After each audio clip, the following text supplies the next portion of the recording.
Mbak Mut. Terdengar jelas. Terima kasih. Oke, saya ulang. Assalamualaikum warahmatullahi wabarakatuh. Assalamualaikum. Amin. Wabillahi nasta'in ala muridin wadin wa ala alihi wa sahbihi ajmain amma ba'du. Pertama-tama, marilah kita panjatkan puji serta syukur kehadirat Allah Subhanahu wa taala karena berkat rahmat dan hidayahnya kita semua bisa berkumpul di forum Karasek Talk pada sore ini dengan kondisi yang insya Allah sehat walafiat. Amin ya Allah ya rabbal alamin. Tak lupa salawat serta salam semoga kita tercurahkan pada junjungan Nabi besar kita Nabi Muhammad SAW beserta para keluarga, sahabat, dan kita selaku umatnya yang insya Allah akan diberikan syafaat di yaumil akhir kelak. Amin ya Allah ya rabbal alamin. Yang saya hormati Ketua Departemen Ilmu Ekonomi Syariah Bapak Dr. Asep Nur Halim LCMPDI. Yang saya hormati Ibu Sekretaris Departemen Ilmu Ekonomi Syariah FEM University, Ibu Dr. Laili Dwi Arsyanti PhD. Yang saya hormati pemateri Karasek Talk pada hari ini ada Mbak Marhamah Mutahharoh MSc. Yang saya hormati Bapak dan Ibu dosen yang telah berkenan hadir pada acara Karasek Talk pada sore hari ini. Dan tak lupa juga yang saya banggakan teman-teman ilmu ekonomi syariah baik dari angkatan 58, 57 maupun 56 yang telah hadir pada sore kali ini. Senang sekali saya Muhammad Azril Wardanofaldi dari Ekonomi Syariah 57 dapat memandu acara Karasek Talk pada sore hari ini sebagai Master of Ceremony. Di mana kepada acara Karasek Talk pada sore ini membawakan tema atau judul mengenal Gatman Scale. Mungkin sebelum acara ini dimulai, saya ingin mengingatkan kepada teman-teman yang tidak berkendala jaringan, boleh untuk membukakan kamera atau on cam dan selalu menonaktifkan mikrofon. Dan dipersiapkan juga pertanyaan-pertanyaan terbaik yang bisa disampaikan setelah sesi penyampaian materi nanti. Mungkin untuk selanjutnya kita akan mendengarkan sambutan dari Kepala Departemen Ilmu Ekonomi Syariah, Bapak Dr. Asep Nur Halim LCMPDI. Apakah hadir di forum ini?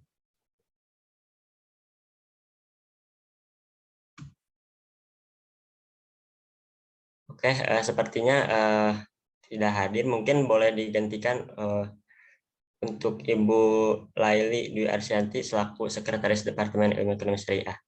Kepada Ibu Laili, waktu dan layar saya persilahkan.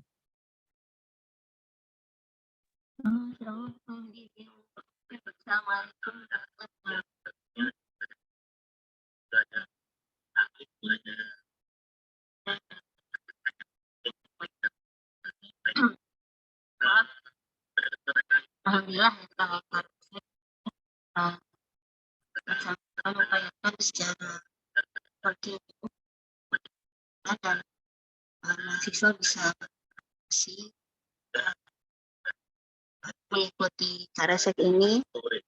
Jika di total 45 jam maka bisa 1 SKS dan 90 jam bisa 2 SKS. Alhamdulillah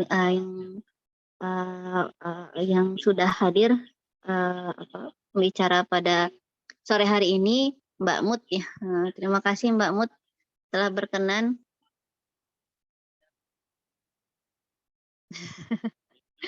Ya, insya Allah ini topiknya sangat bermanfaat bagi baik mahasiswa maupun dosen yang akan mengikuti. Terima kasih. Assalamualaikum warahmatullahi wabarakatuh. Waalaikumsalam warahmatullahi wabarakatuh. Baik, terima kasih kepada Ibu Laili Dwi Arsyanti atas sambutannya. Semoga dengan sambutan beliau membuat kita lebih bersemangat untuk mengikuti acara Karasek Talk pada sore kali ini.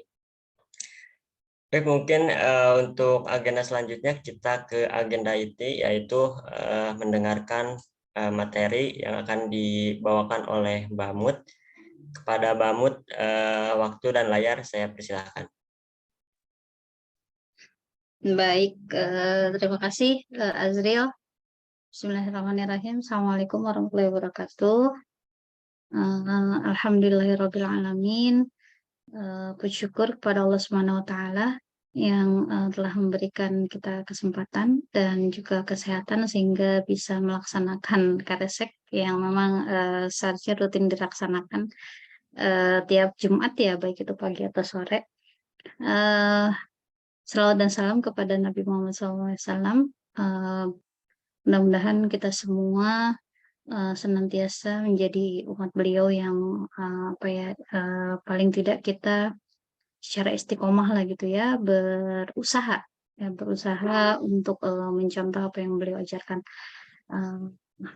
Terima kasih kepada Bu Leli tadi atas sambutannya. Sebenarnya kalau dibilang berkenan ya nggak berkenan-berkenan amat sebenarnya untuk ngisi kata kalau bukan karena dipaksa.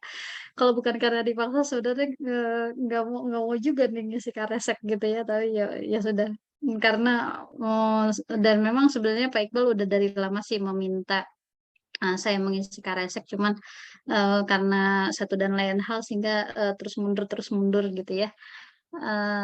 Dan saya juga berpikir bahwa ya, toh pun misalnya tidak hari ini, pasti suatu saat saya tetap akan harus mengisi karesek. Jadi ya udah hari ini aja. Baik, saya ucapkan terima kasih kepada Bapak Ibu dosen. Di sini saya lihat sudah ada Pak Iqbal, kemudian ada Bu Laili, kemudian ada Bu Tita juga yang sudah hadir dan juga teman-teman mahasiswa yang terima kasih sudah berkenan hadir dalam Karesek sore hari ini. Di sini pada hari ini saya akan membahas mengenai topik yang saya angkat terkait dengan Guttman Scale ya. Mudah-mudahan benar bacanya adalah Guttman Scale ya. Guttman Scale, mengenal Guttman Scale. Jadi kenapa di sini judulnya adalah mengenal gitu ya? Karena memang saya sendiri pun sedang dalam proses mengenal si Guttman Scale ini. Jadi dan mengenal si Guttman Scale ini juga sebenarnya tidak sengaja karena saya bertanya-tanya apa memang tidak ada lagi gitu ya scale measurement scale selain Likert scale ya. Karena banyak sekali mahasiswa Ekshar ya yang saya uji atau misalnya yang bimbingan saya itu banyak sekali yang memang menggunakan Likert scale, bahkan dalam banyak penelitian juga banyak yang menggunakan Likert scale gitu ya. Jadi kemudian saya mencari apakah memang tidak ada measurement scale yang lain gitu ya selain daripada Likert scale, dan ternyata ada banyak ternyata sebenarnya selain Likert dan Guttman ini juga ada beberapa measurement scale juga. Uh, uh, jadi dan kenapa saya tertarik dengan Guttman ini karena tapi saya juga mohon dimaklumi karena saya juga ini baru mengenal ya Bapak Ibu teman-teman, karena saya juga masih baru mengenal, jadi saya baru sedikit membaca-baca dan juga mendengar dari Guttman scale ini. Dan menurut saya justru cukup menarik dan cukup simpel ya, tapi itu menurut saya. Meskipun juga itu adalah kelebihannya, tapi memang Guttman scale juga ini nanti ada kelemahannya juga yang nanti akan saya jelaskan juga dalam paparan saya.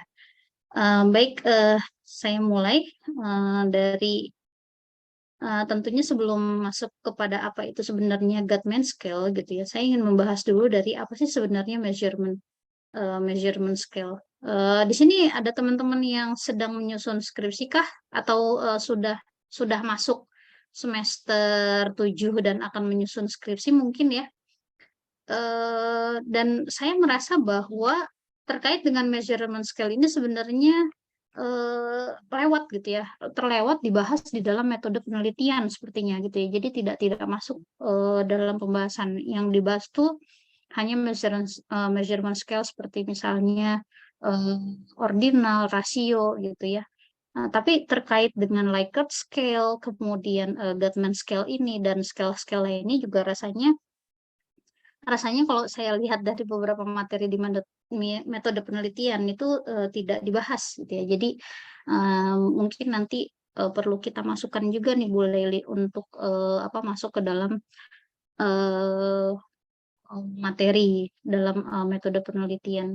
Nah, di sini makanya saya sebagai permulaan dulu gitu ya memperkenalkan bahwa ada beberapa measurement scale yang lain. Nah, Apa sih sebenarnya measurement itu ya? Jadi mungkin bagi teman-teman yang entah itu sudah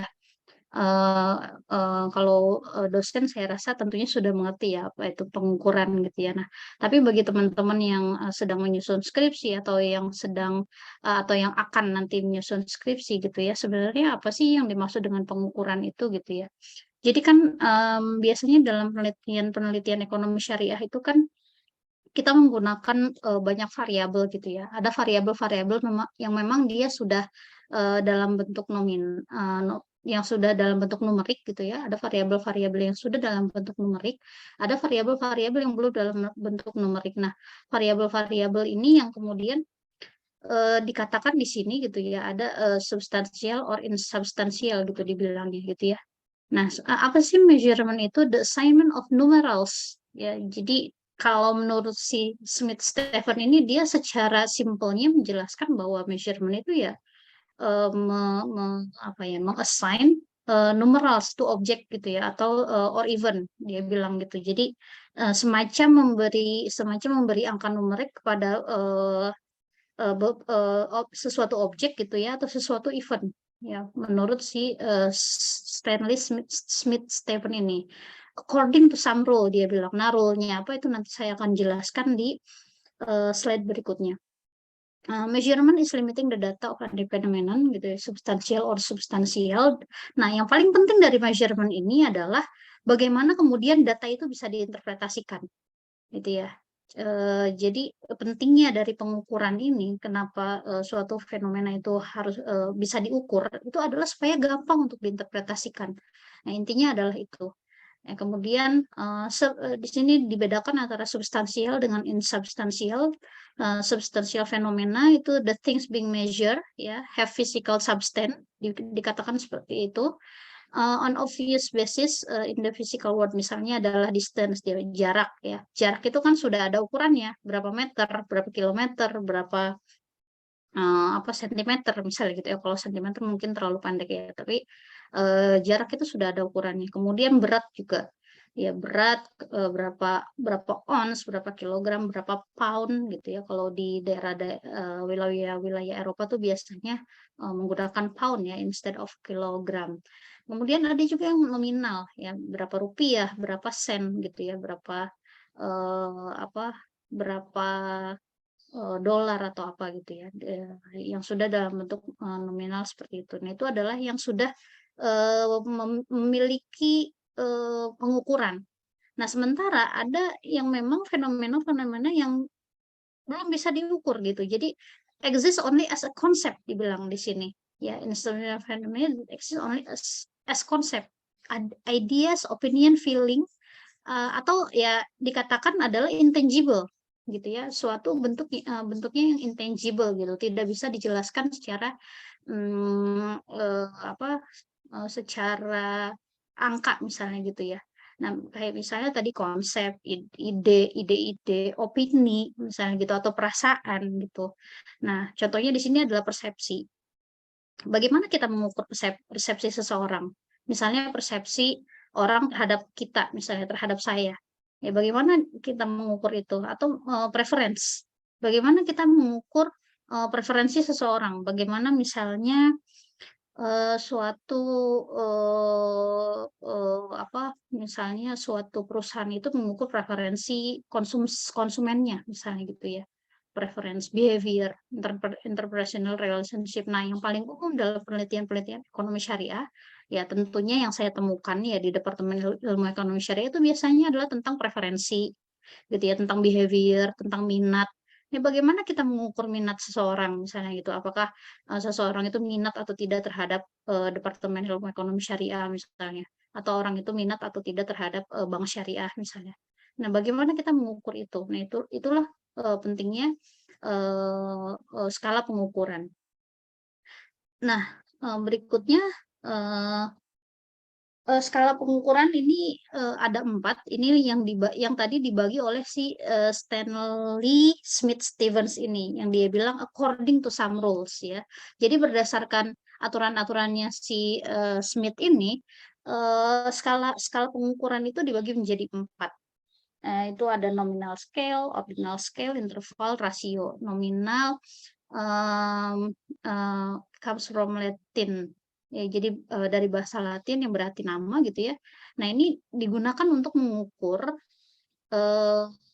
data dengan cara assigning a name to each data point. Jadi misalnya laki-laki dan perempuan, kemudian apa Jawa, luar Jawa, Muslim, non Muslim gitu ya. Itu adalah data sebenarnya gitu. Yang kemudian nanti biasanya gitu ya dibuat menjadi sebuah binary ya, sebuah data biner gitu. Misalnya laki-laki 1, perempuan 0 misalnya gitu ya. Yang Jawa 1, yang luar Jawa 0 misalnya. Ya, seperti itu. Nah, kemudian berikutnya ada ordinal scale. Ordinal scale ini dia pengukuran yang rank order data yang membuat data itu berurutan gitu ya. Jadi ada rankingnya ya, ada urutannya sesuai dengan rankingnya gitu ya. Makanya kenapa dinamakan ordinal ya. Jadi one being greater or higher than another katakan seperti ini. Jadi dalam ordinal scale itu ada satu nilai yang memang dia lebih baik ya, atau lebih besar atau lebih bagus daripada nilai lainnya. Ya, kayak misalnya education, contohnya itu education itu dikelompokkan menjadi elementary, kemudian middle school, high school, college gitu ya, sampai dengan graduate. Kemudian TOEFL dan IELTS pun seperti itu. Jadi ada band berapa? Band 5, band 6 sampai band tertingginya tuh berapa sih? TOEFL itu 7, 8 ya. Nah, itu jadi data-data yang sifatnya itu bisa diurutkan ya, bisa dirankingkan gitu. Ya, kemudian di sini juga ada interval scale menurut. Jadi itulah yang dimaksud dengan aturan ya, aturan-aturan oleh si Smith ini gitu ya. Jadi kalau ordinal tuh aturannya seperti apa sih, nominal aturannya seperti apa. Nah, interval pun ini interval scale itu equal unit of measurement, kemudian each 0 point has a meaning. Jadi yang unik daripada skala pengukuran interval itu adalah angka, bahkan nilai 0 itu bukan berarti tidak ada. Ya, tapi angka 0 itu tetap ada pengukurannya gitu ya, tetap ada yang diukurnya itu. Nah, contohnya di sini yang termasuk ke dalam interval scale itu adalah suhu gitu ya, entah itu dalam bentuk Fahrenheit atau Celsius, karena meskipun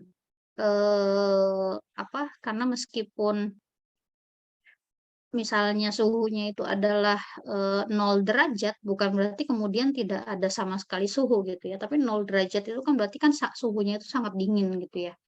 0 derajat.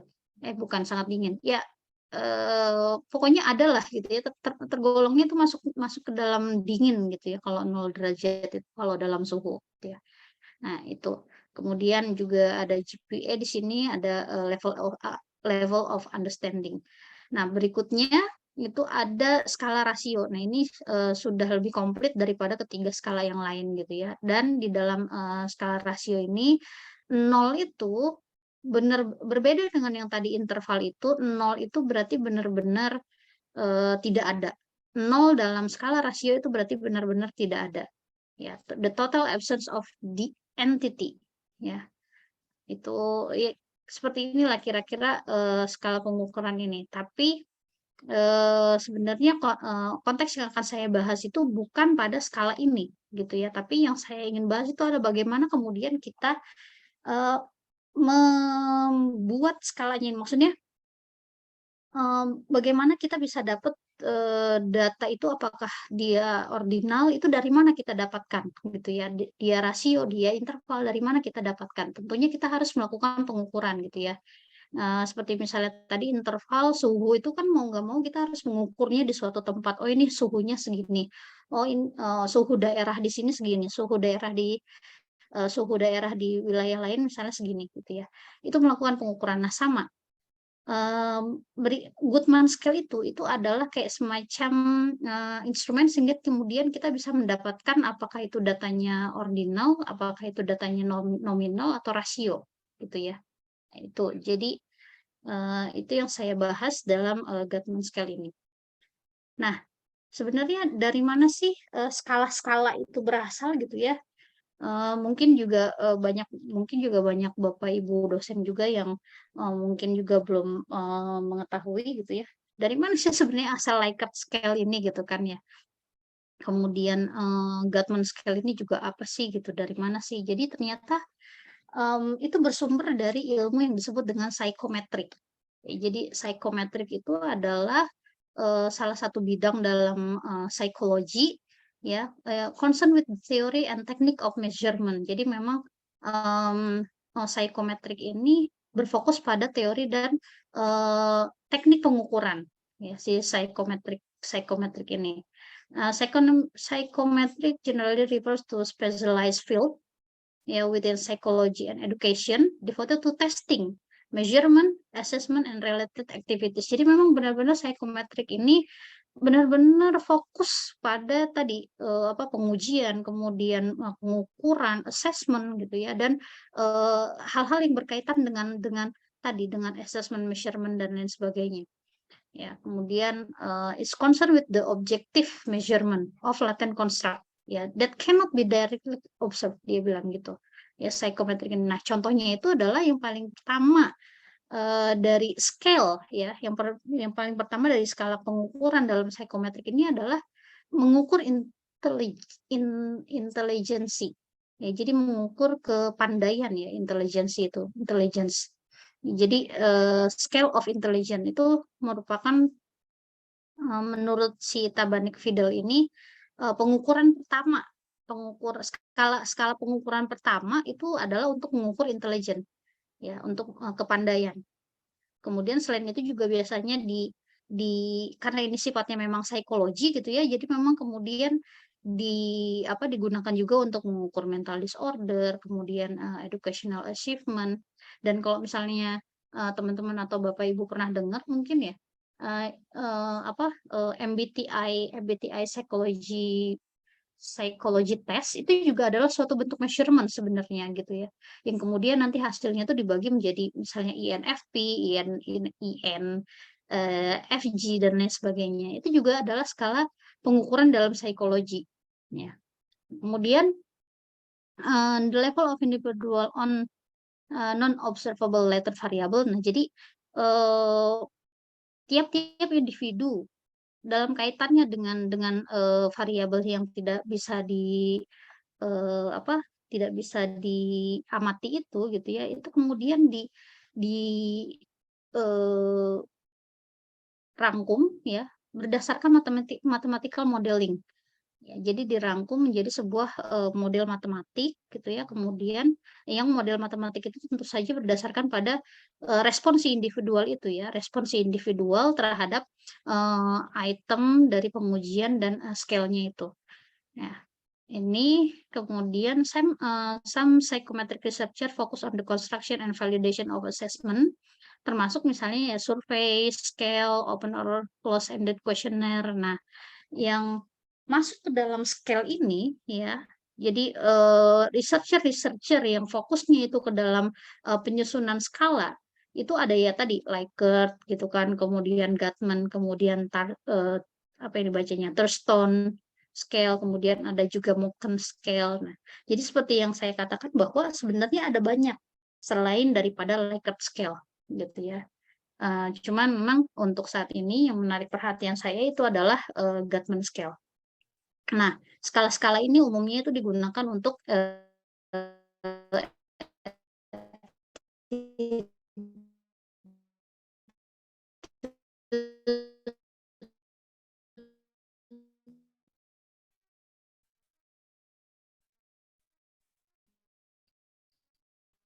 attitude ya, mengukur sikap itu kemudian diamati dan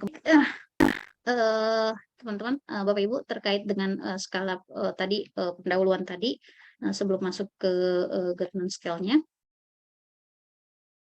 Jadi tadi ada banyak skala sebenarnya selain Likert dan Guttman scale ini. Dan berikutnya saya akan masuk kepada apa sih sebenarnya Guttman scale itu.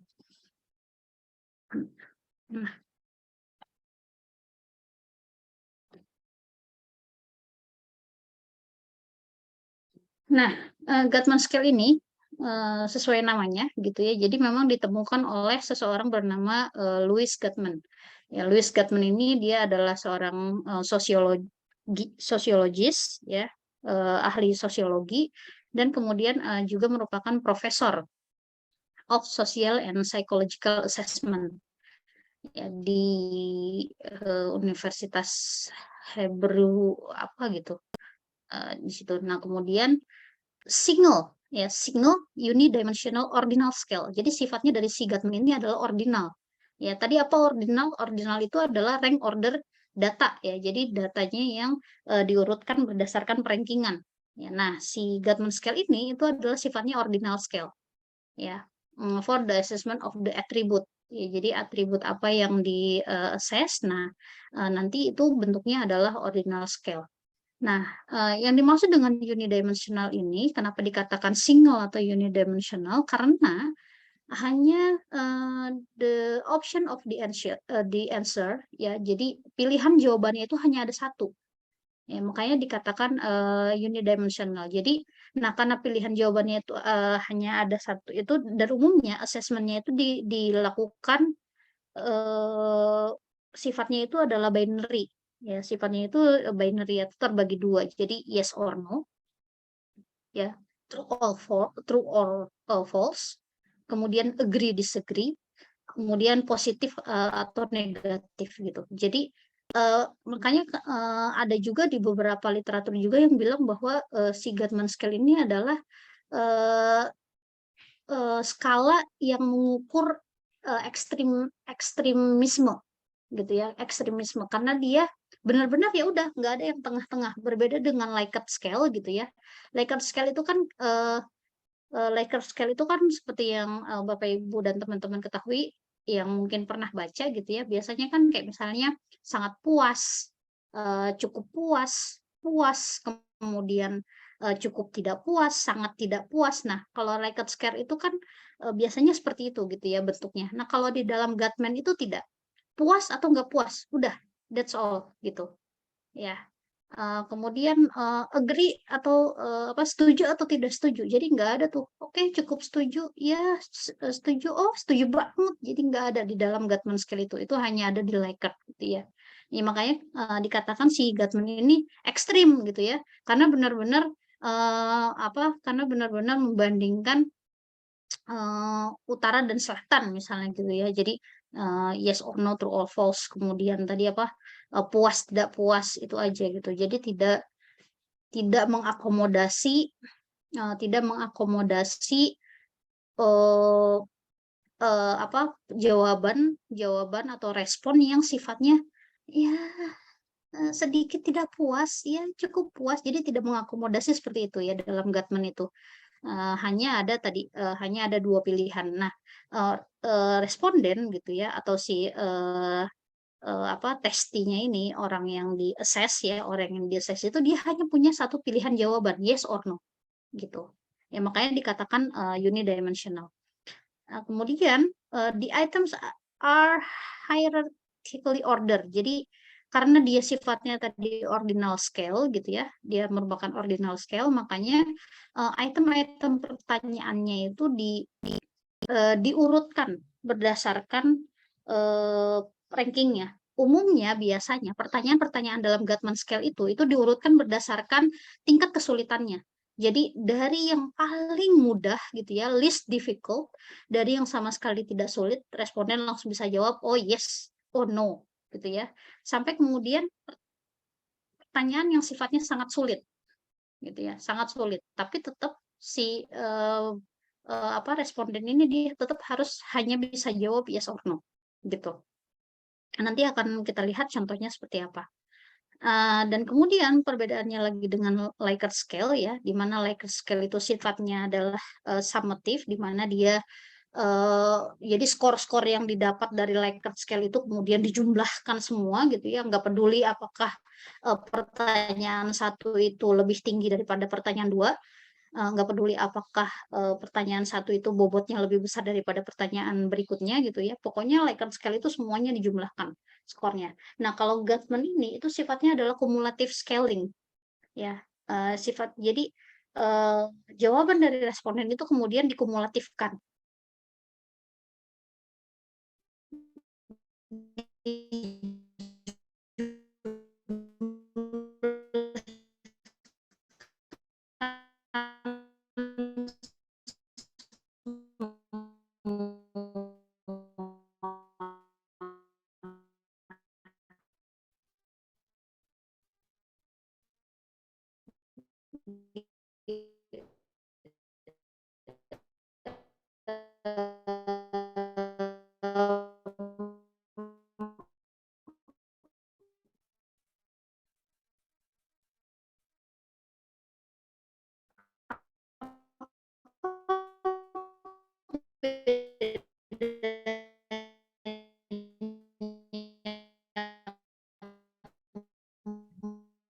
Mohon maaf, Mbak Mut. Artinya jaringan ya, Pak. Dijumlahkan semua. Karena dari pertanyaan-pertanyaan itu, karena ini gitu ya, karena ini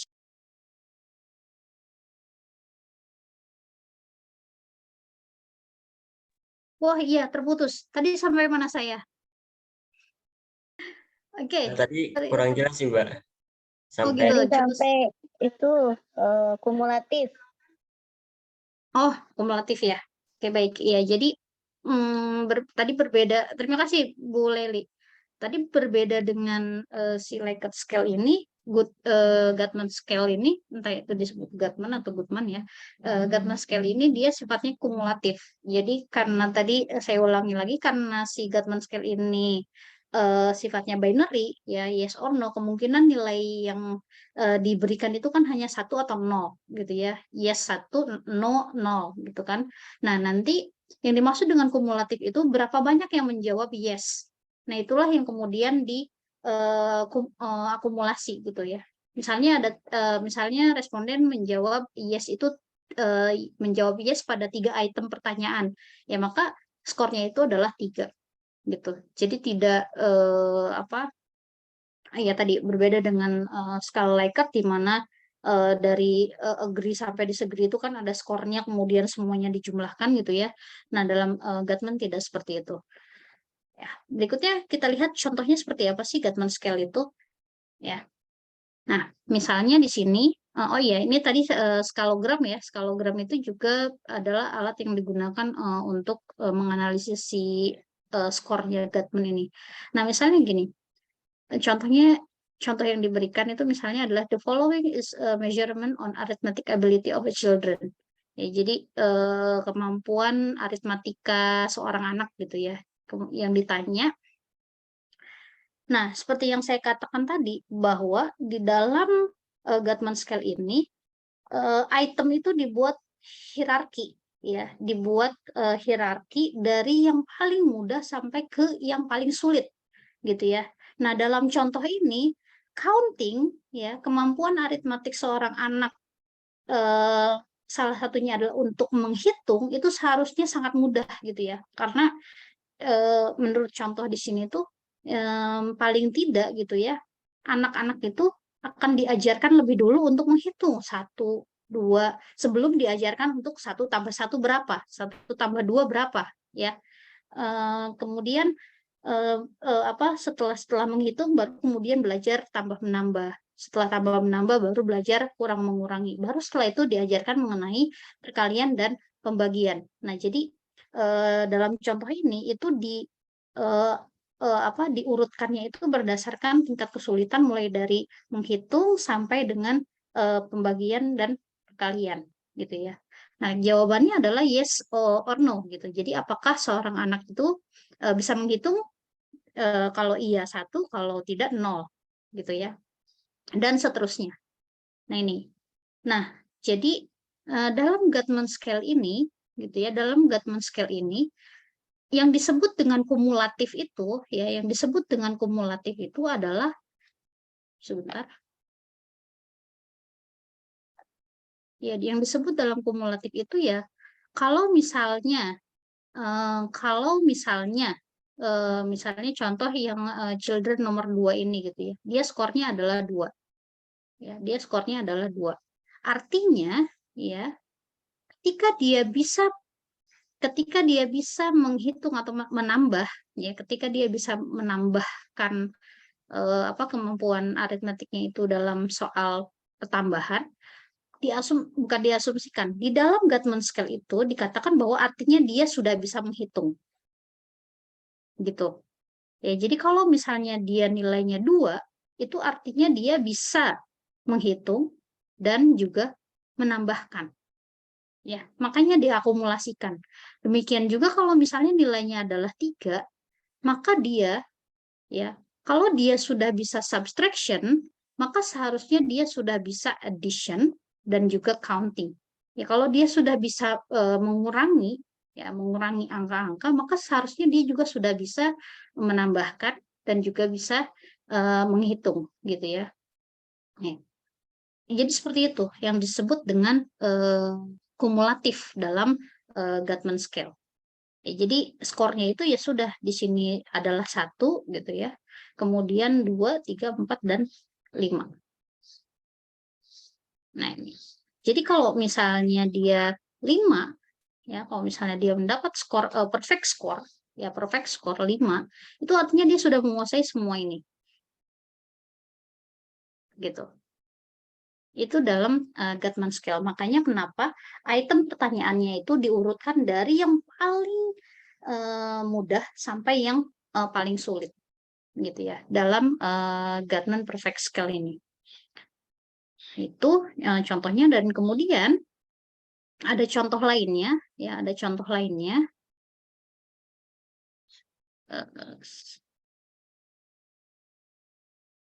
Nah, contoh lainnya di sini misalnya adalah terkait dengan ilmu sosial ya.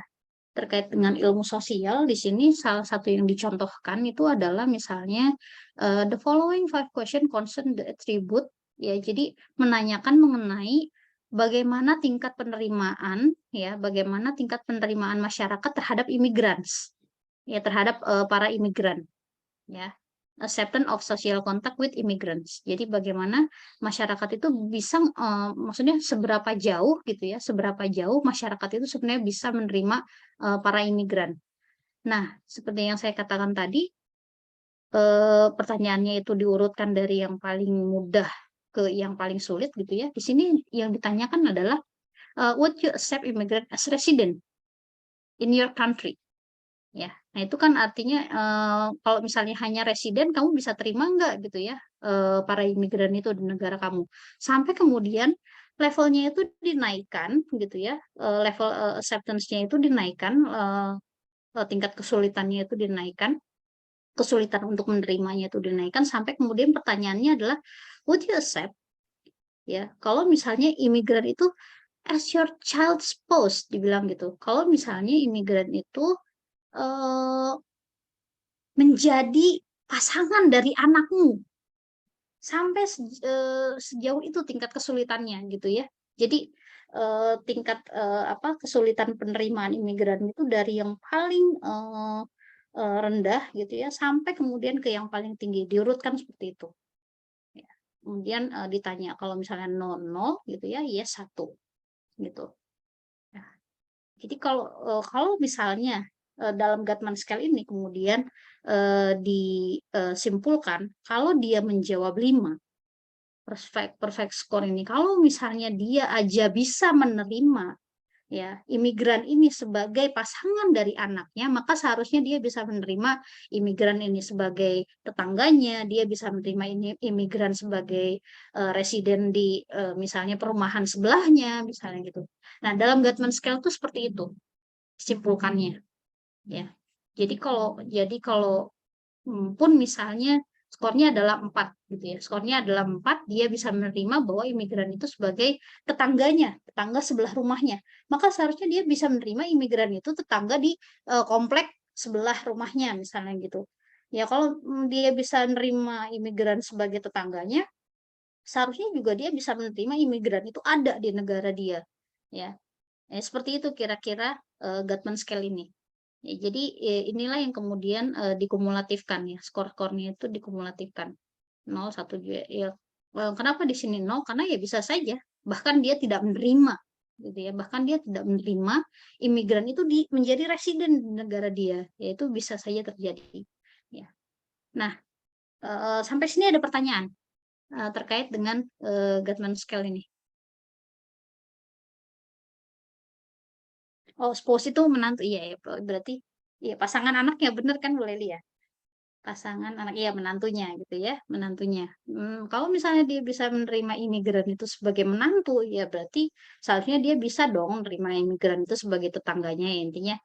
Seperti itulah Gatman itu. Jadi pertanyaan itu diurutkan dari yang paling mudah diterima, yang paling mudah diterima atau paling mudah lah dijawab oleh si responden sampai ke tingkat yang paling sulit dijawab oleh si responden. Seperti itu Gatman scale. Sampai sini ada pertanyaan Bapak Ibu dan teman-teman?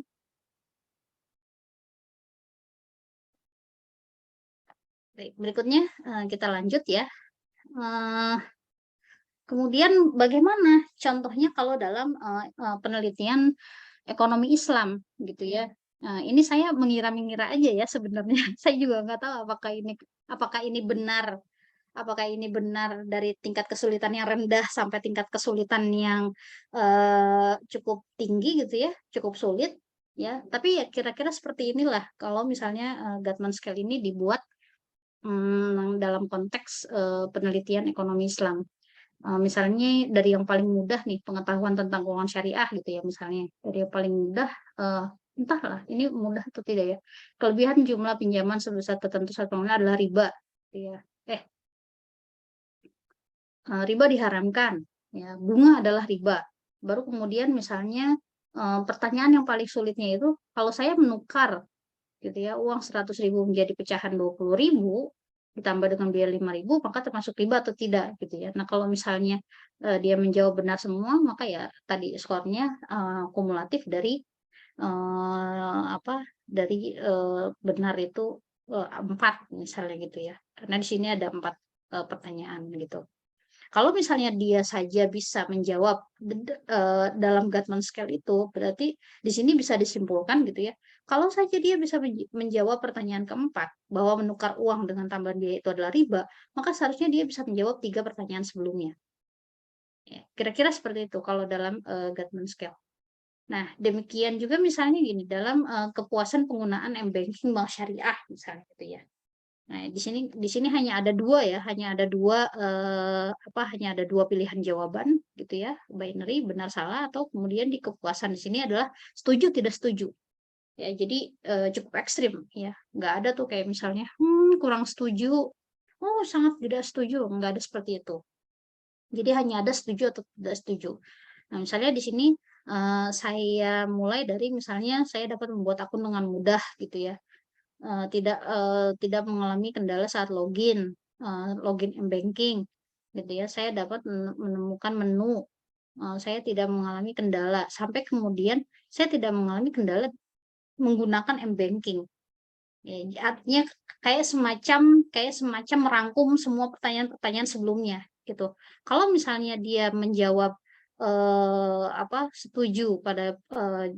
menjawab setuju pada pertanyaan nomor 5, maka seharusnya dia juga menjawab setuju pada pertanyaan-pertanyaan sebelumnya.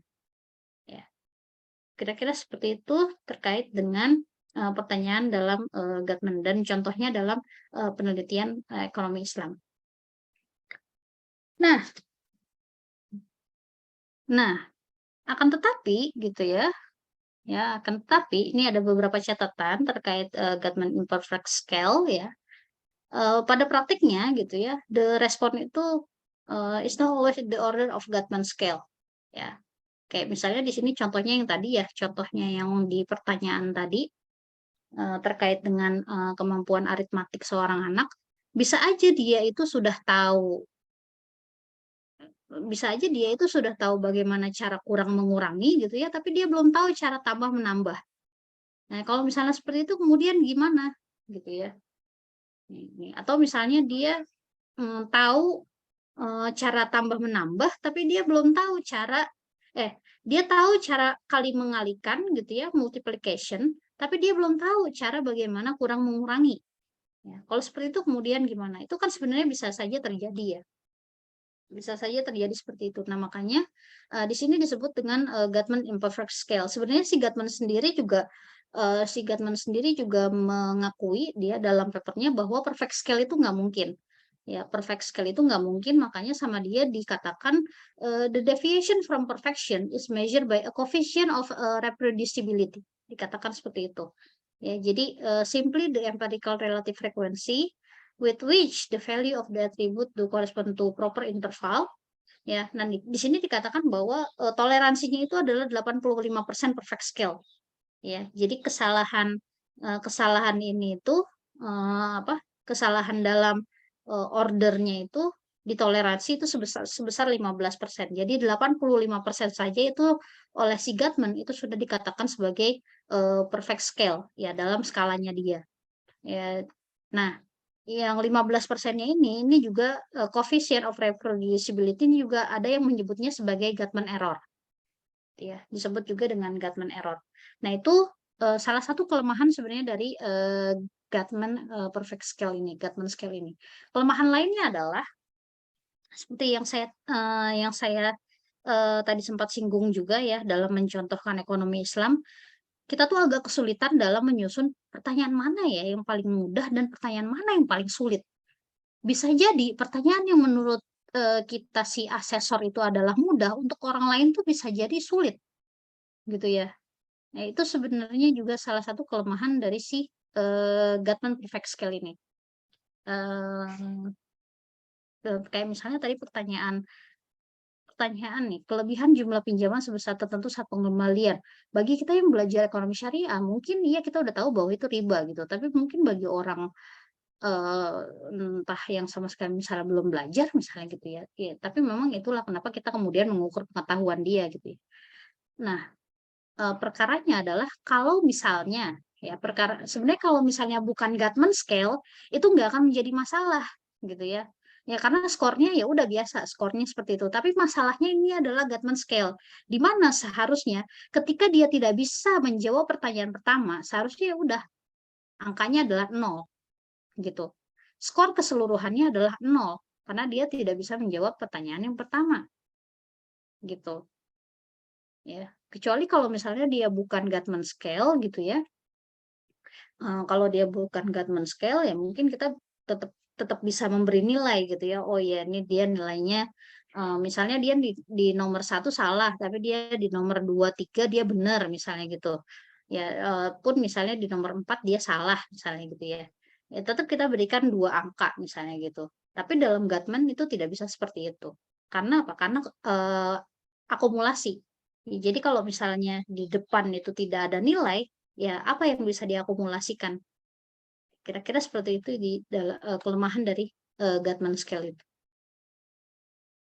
Dan kemudian beberapa catatan lainnya juga sebenarnya gitu ya. Sebenarnya Guttman scale juga itu tidak terbatas pada dikotomos variabel ya, pada binary tadi, pada binary variabel kayak misalnya yes or no gitu ya. Tapi si Guttman scale ini juga dia bisa diaplikasikan eh apa bisa lebih daripada binary. Jadi jawabannya itu sebenarnya bisa aja lebih dari 2 di Guttman scale ini. Jadi bukan hanya yes or no, ya bukan hanya positif negatif gitu ya, atau bukan hanya agree atau disagree, tapi sebenarnya di dalam Guttman scale ini bisa juga menjadi lebih dari 2 tadi, lebih dari 2 pilihan jawaban. Misalnya contohnya tadi, misalnya gitu ya, dalam soal hitung-menghitung kemampuan aritmatika seorang anak, kayak misalnya can student perform addition of number gitu ya, apakah seorang anak itu dia bisa melakukan penambahan gitu ya. Nah, pilihannya itu adalah no itu 1, kemudian yes but only of 2 digit number. Jadi dia hanya bisa melakukan penambahan itu terbatas pada angka yang 2 digit gitu ya, angka yang terdiri dari 2 digit, maka diberikan skor 2. Yes, dia bisa berapapun digitnya itu diberikan skor 3. Ya, sebenarnya bisa seperti itu. Jadi tidak hanya yes or no, tapi juga bisa yes, tapi ada batasan-batasannya, gitu ya. Dan skornya juga bisa disesuaikan. Ya, kemudian setelah itu kemudian juga diakumulasikan seperti ini. Terus misalnya tadi ya sama ya. V3 ini juga pertanyaan 3 ini, apakah anak itu bisa melakukan kali mengalihkan angka? Ya, no sama dengan 1. Yes, but only of 2 digit. Jadi tetap ada pilihan 2 gitu ya. Yes, but only of 2 digit itu sama dengan 2. Kemudian yes, dia bisa melakukan pengalihan terlepas dari apakah berapapun digitnya gitu ya, maka diberi skor 3. Ya, sebenarnya Gatman scale juga bisa seperti itu pilihannya. Jadi tidak hanya yes or no atau 1-0. Ya. Itu pengembangan dari Gatman scale yang sekarang ini. Karena kan Gatman scale ini tadi sudah sangat lama ya. Saya baca papernya itu 1944. Jadi sebenarnya sih sudah banyak sekali pengembangan dari Gatman scale juga. Nah, pengembangan yang lainnya itu adalah yang disebut dengan Moken scale. Ya, jadi the development of the Gatman scale itu salah satunya adalah the Moken scale, ya, non-parametric and probabilistic version of Gatman scale. Nah, jadi dia Gatman scale tapi dia ada probabilistiknya dari si Gatman scale ini. Ya, kira-kira demikian apa yang bisa saya sampaikan terkait dengan Gatman scale ini, skala pengukuran ala Gatman. Sampai sini ada pertanyaan?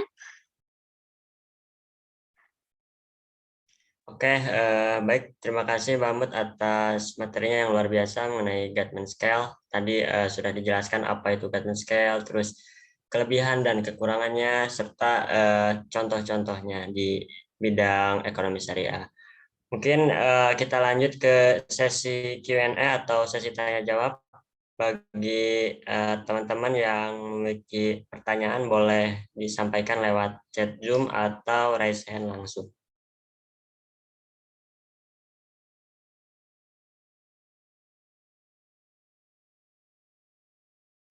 Oke, di sini ada Kak Melani. Silakan Kak.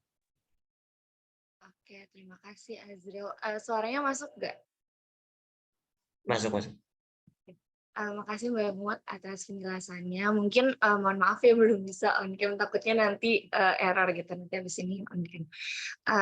Mau tanya sih Mbak, kan kalau misalnya yang tadi udah Mbak Mut jelasin tuh lebih kayak ke Goodman Scale ini dipakai untuk penelitian tuh yang emang jawabannya tuh nggak ambigu gitu loh Mbak. Tapi kalau misalnya kayak seperti mengukur tingkat kesukaan gitu, misalnya tingkat preferensi, itu tuh kadang kan ada orang yang pengen menjawabnya ya netral aja gitu, karena kan sometimes emang kalau emang kita nggak suka ya nggak suka aja gitu, netral, tapi ada nggak suka, ada bisa nggak dibilang membenci juga enggak, tapi suka juga enggak gitu misalnya terhadap sesuatu hal. Nah, kalau misalnya digunakan untuk kayak gitu apakah bisa gitu Mbak?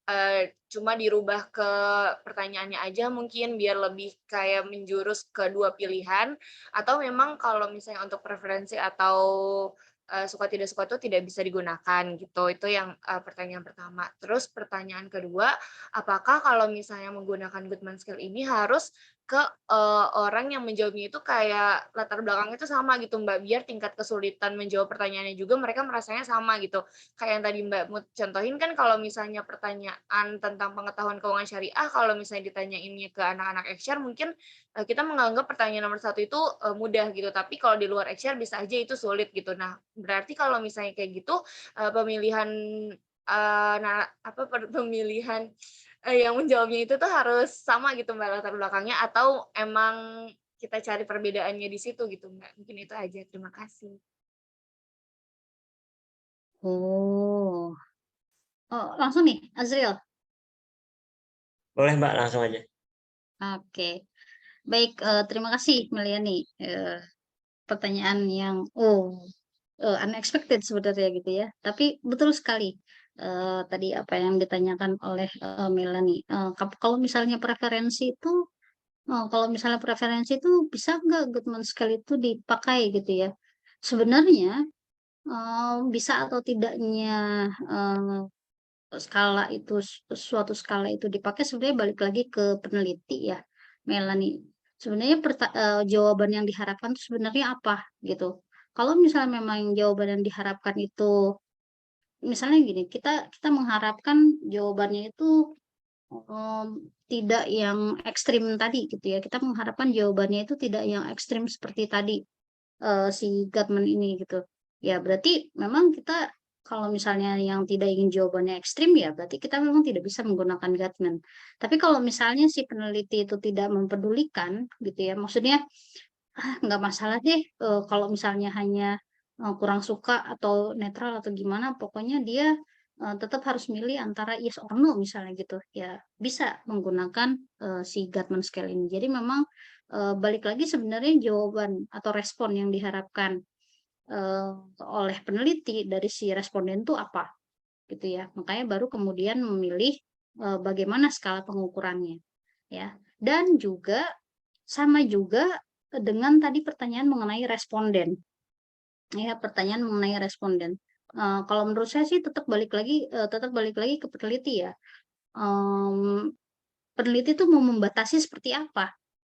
Mau membatasi seperti apa penelitiannya? Apakah memang menginginkan, oh tapi saya untuk lebih objektif gitu ya misalnya, tapi saya untuk penelitian saya ini lebih objektif, saya maunya yang tingkat pengetahuannya sama lah paling tidak gitu ya, untuk seluruh respondennya, emang enggak gitu, silahkan, nggak masalah gitu ya. Tapi kalau misalnya memang peneliti itu bebas-bebas saja gitu ya, justru malah memang kita ingin melihat, ya itulah tujuannya kenapa kita ingin mengetahui tingkat pengetahuan tentang bank syariahnya responden gitu loh ya. Jadi tidak mempedulikan bagaimana background pendidikannya si responden gitu misalnya gitu, background pengetahuan si responden. Ya bisa mengenakan Gatman scale sehingga nanti kemudian kalau misalnya sehingga nanti kemudian kalau misalnya di sini gitu ya. Ya misalnya di sini nih.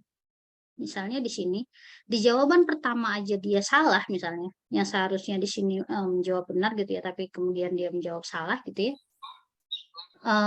Maka skornya adalah 0 gitu. Kalau dalam Gatman, meskipun misalnya pertanyaan berikutnya dia menjawab benar, ya itu tidak dihitung. Ya, seperti itu dalam Gatman. Tapi kemudian tapi balik lagi tadi ya, di sini ada yang namanya Gatman error ya. Balik lagi, kalau misalnya memang masih memenuhi 15% toleransi errornya, mungkin sih nggak masalah gitu ya di dalam apa penghitungan skor si responden ini gitu. Ya, kira-kira seperti itu, Melani. Cukup jelas atau masih ada yang ditanyakan? Cukup jelas sih Mbak, berarti kan emang penelitian itu balik lagi ke penelitinya gitu kan, apa yang mau dicari datanya tuh maksudnya memperlakukan datanya juga nanti kayak gimana itu kan berarti ngaruh kan Mbak, dari pertama kita milih mau penelitiannya pakai skala apa, kan kita harus mempermudah biar kita pengolahan datanya gitu kan. Betul, betul. Makanya itu kan kenapa dalam metode penelitian yang diajarkan itu kan adalah desain ya. Desain penelitian gitu ya. Desain penelitian itu ya masuk sebelum menentukan instrumen, menentukan pertanyaan. Ya, seperti itu, Melani. Oke Mbak, terima kasih atas Iya. jawabannya. Oke, terima kasih juga Melani. Ada lagi? Oke, terima kasih kepada Kak Melani atas pertanyaan dan Mbak Mut atas jawabannya. Mungkin teman-teman yang lain, apakah ada pertanyaan yang ingin disampaikan lagi?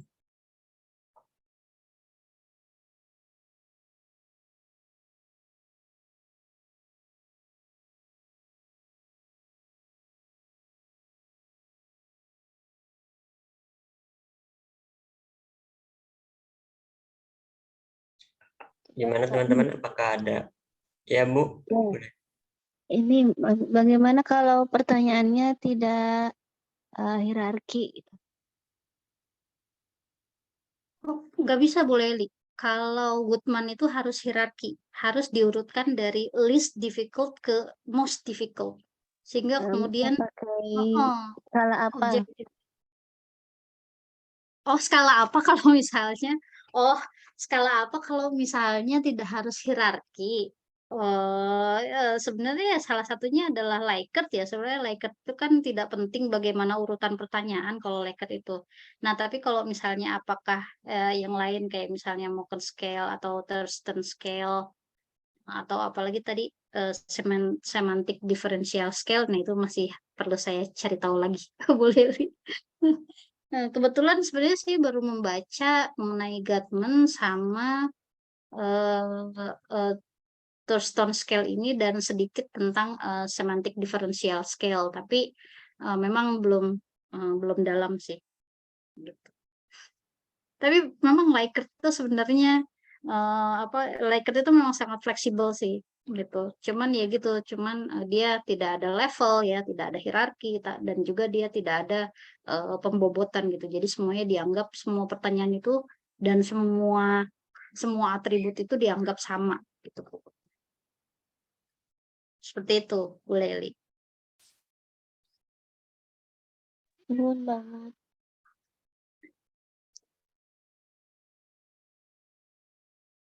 Oke, terima kasih Bu Laili atas pertanyaannya. Eh, Mungkin dari teman-teman yang lainnya, apakah ada yang ingin ditanyakan lagi? Boleh lewat chat Zoom atau raise hand.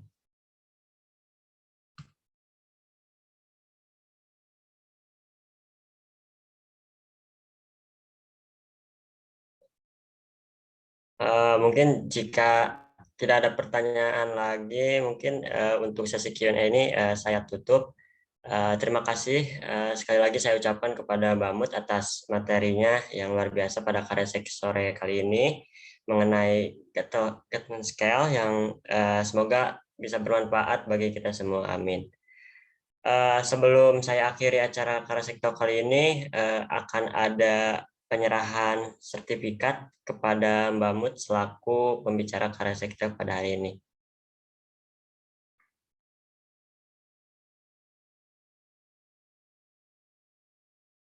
Mungkin ini sertifikatnya mohon diterima ya Mbak Mut.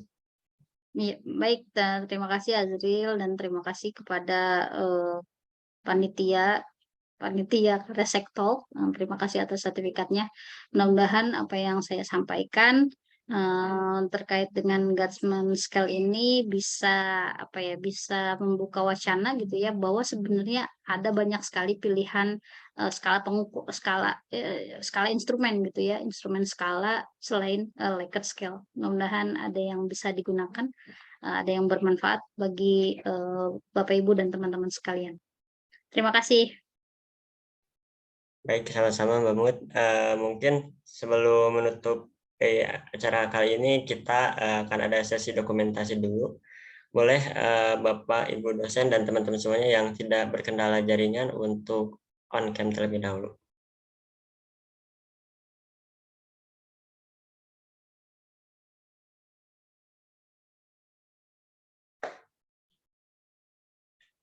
Mungkin saya pimpin langsung aja. Untuk di sini ada 2 slide. Slide pertama 1, 2, 3. Untuk slide kedua 1, 2, 3.